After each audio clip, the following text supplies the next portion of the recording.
Installing foam gaskets under light switch plates or outlet covers on an outside wall is a great way to stop air leaks in your home. I've already used my screwdriver to remove my light switch plate cover, and now I'm going to install my foam gasket.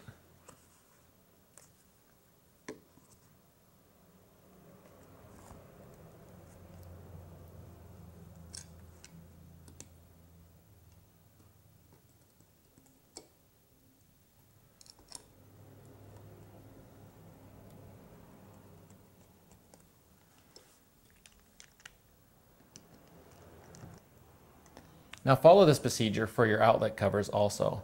Now the reason we do this is to stop the heat from escaping out all your exterior or outside walls.